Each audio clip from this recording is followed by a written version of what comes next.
All right, joined now by Robert Flom. He's of 213 Hoops, host of the Lob the Jam, the podcast. Really appreciate you hopping on, Robert. Thank you so much for tuning in. Let's talk Clippers. Let's talk about a team that's been a little bit frustrating for a lot of folks, I have to imagine, and a little bit frustrating for Clippers fans, I'm sure. Are you enjoying the James Harden experience yet? Um, no, but less because of James Harden than I think because of the roster construction and some of the other stuff going on with the Clippers. By and large, I think Harden has been pretty good. How much you enjoy watching James Harden play, mileage may vary. Most people I don't think are particularly fans of watching him play. But he has been good. He's been effective. The Clippers' new starting lineup with him, Terrence Mann, Paul George, Kawhi Leonard, and Ivica Zubac has been very, very good.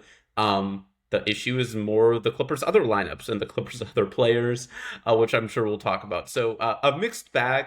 Harden himself, I think, has been fine. The Clippers as a whole have some issues to work out.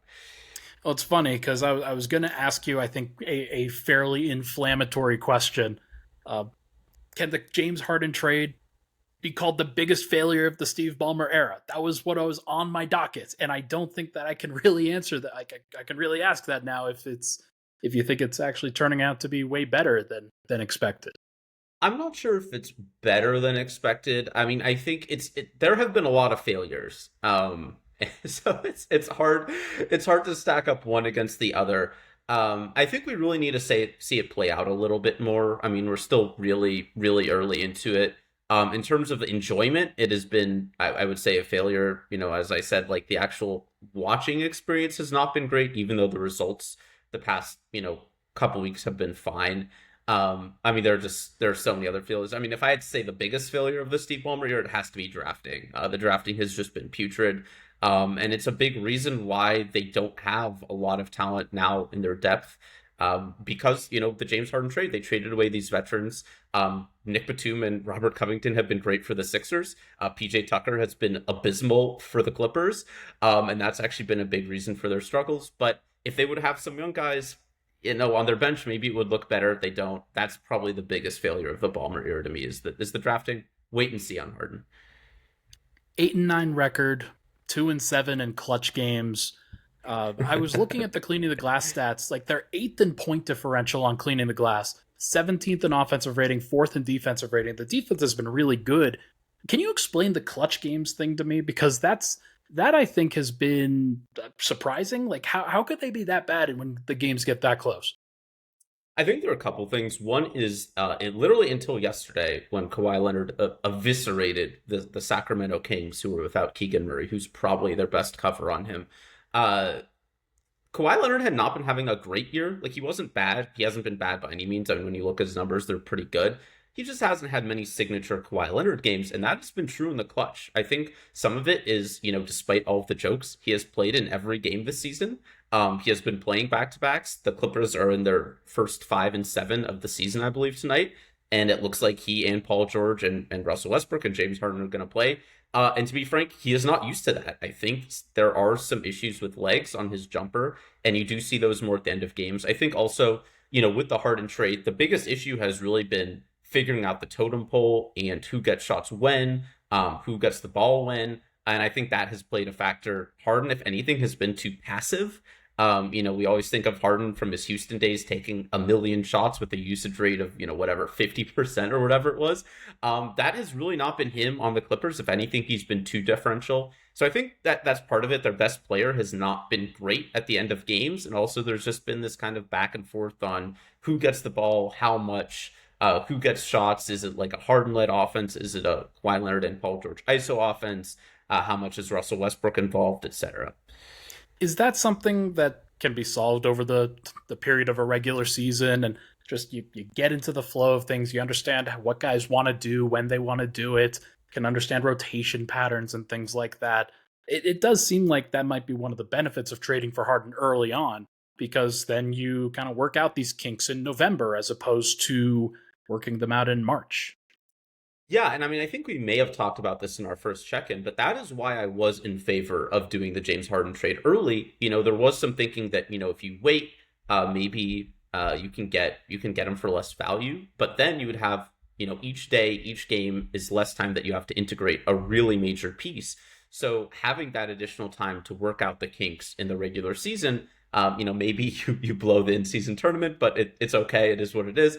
I think that's worth it, even if they paid a higher price. And actually, the way the Sixers season has gone, the price probably wouldn't have come down at all because Tyrese Maxey is better than James Harden, and Daryl Morey I think would have been very comfortable waiting to get as much as he would have wanted. So all in all, I think it may have, whether it actually works out in the aggregate, I don't know, but I do think the Clippers will have time to figure it out. And I think even though they did pay a lot to get James Harden, I think making the trade early is probably the only way it will have a chance of working.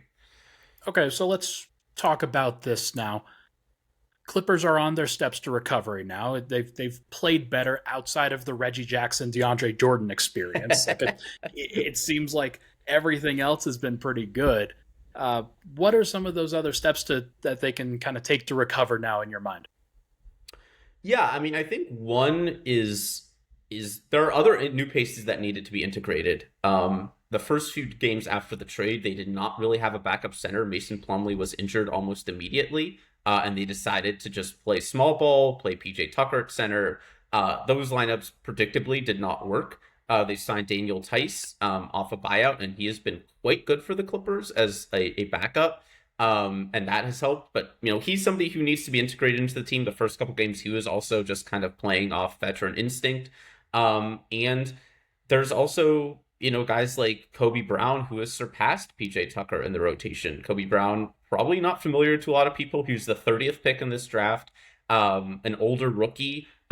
He played over PJ Tucker yesterday, somewhat surprisingly. And Ty Lue said after the game that he will be in the rotation going forward. How long that will stick, if he has a couple games where he's not very good, makes a lot of rookie mistakes, etc. But I think there are changes that can be made in terms of trying to fit in other guys. I think Amir Coffey is a player who a lot of Clippers fans want to see get minutes because he is more of a two-way presence. He does add that defense. As you said, the Clippers have already been good defensively. But as you play Harden a lot more, maybe those defensive numbers slip a little bit. I think that's why they've been playing PJ Tucker, despite the fact he's a complete zero on offense. But exactly as you said, their offense has not been good. And I think even though Kobe Brown's a rookie, even though Daniel Tice is an older veteran, these are guys who can do a little bit more with the ball in their hands, are a little bit more offensive threats than PJ Tucker, or maybe even some of the guys that the Clippers traded. So I think they are trying to unlock their offense a little bit, just through some changes to the rotation. But yeah, I mean, I think, again, this is something that will come with time as Harden becomes more accustomed to playing with Paul George and Kawhi Leonard in particular, and they develop more of a synergy. Also, just in general, Kobe Brown is listed at 6'7", 250, and Daniel Tice is 6'8", and you've got a little bit more size here than somebody like a PJ Tucker. And I know that a lot of the identity surrounding the Clippers over the course of these last couple of years has been the switchable wings going small, but that was with Nick Batum and Robert Covington and guys that were really good at doing that. It might be a little bit different now, and they seems like they might have to adapt, and adding another center in, I think, probably helped. And I know Ivica Zubac is very, very good. I've very much enjoyed his overall game so far this season. He played great against the Nuggets in general, but it is tough sometimes that the Clippers, for as much as they have benefited from going small over the course of these years, maybe just getting back to basics might be pretty helpful. Yeah, that's something I think they figured out last year when they started the season without a backup center, because the plan was to just play small the entire game, the entire season. And they very quickly learned that doesn't work against a lot of teams. It's also because a lot of their veteran forwards fell off a little bit. Marcus Morris is a guy who was a key piece of their team and became basically unplayable last year. And so they did have to adapt. That's why they traded for Mason Plumlee. And yeah, I mean, I think they still go to the switchable stuff too much. As you said, they've been really good on defense this year. I don't want to criticize them. There are times when they switch way too easily. I think it's a very common nitpick in the modern NBA that guys just are like, oh, we'll switch. It's easy. You don't have to hedge. You don't need to fight to get through screens or whatever. And depending on the personnel, it's not always great. Like putting Norm Powell on a bigger guy, not ideal. Kawhi Leonard, for as amazing a defender as he is, he was guarding De'Aaron Fox sometimes yesterday. That's not like an ideal matchup for him. The Clippers don't really have guys who can put on Fox. That's one of the weaknesses of their team is point of attack defense against smaller, quicker guards. But again, that's where like having a big man out there to protect the rim. So okay, your perimeter defense gets punctured. Having a big man out there helps a lot compared to just having smaller guys who maybe they do rotate to protect the rim, but is that really going to do anything against De'Aaron Fox, Anthony Edwards, Shai Gilgeous-Alexander, Jamal Murray, etc.? I don't know if they're getting bothered by Norm Powell being at the rim. Probably not. And then there's just a little bit of an evolution that's going to have to take place, but it is a good evolution. This is something that the Clippers are just going to have to figure out by themselves. And they're going to have to figure out how to blend the four Hall of Famers together in different combinations. Just, is there a particular combination that you've liked so far when maybe it's not like when all four of those guys are on the floor, but like different lineup styles, lineup combinations with or without Zubac what makes sense? Any Russell Westbrook stands who are listening to this, cover your ears. Russell Westbrook is clearly the odd man out of the four of them. He's the worst of the four of them. And as skeptics, I guess I will charitably say, have been saying since the acquisition happened, his lack of shooting is really tough to put around other stars. He needs the ball in his hands. As a Clipper, he has been willing to play off ball and set screens and play in the short roll, and kind of do stuff to mitigate that. But when push comes to shove, teams are not going to guard him.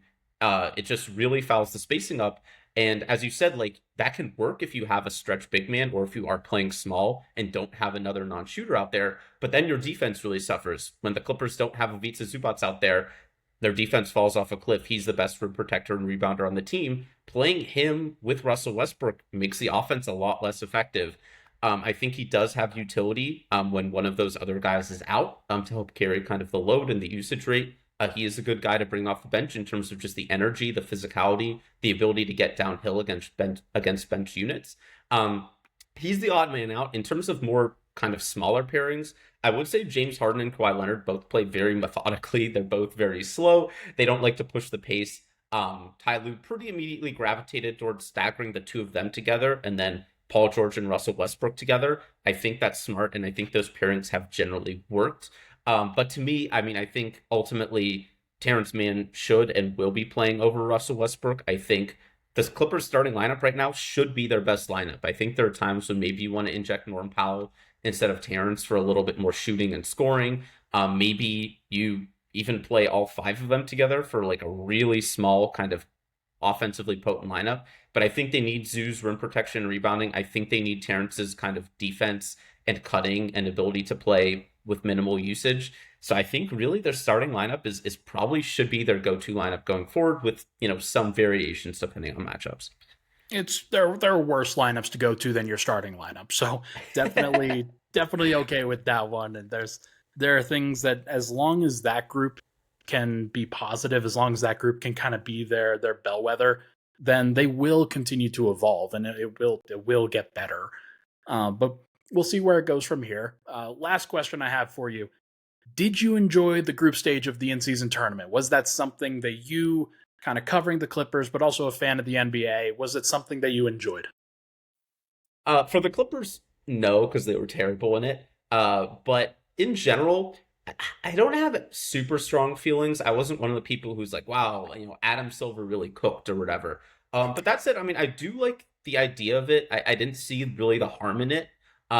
It a lot of times I didn't notice it was an in-season tournament, to be honest, but I think it's something that, as people have pointed out, as the years go along and teams become more adjusted to like the point differential being a thing and teams not being surprised by that, the fact that the courts were different, I honestly think some of the really weird courts threw players off for a little bit just with how bright they were. I think there were times people, players didn't know where each other were and all that sort of stuff. So I think that I did enjoy it. There were some games that were really awesome. I think some of the stuff with point differential, ensuring that teams kind of play right down to the final whistle, I really do like that. I don't like the complaining about that. Like if you're getting blown out, just be better.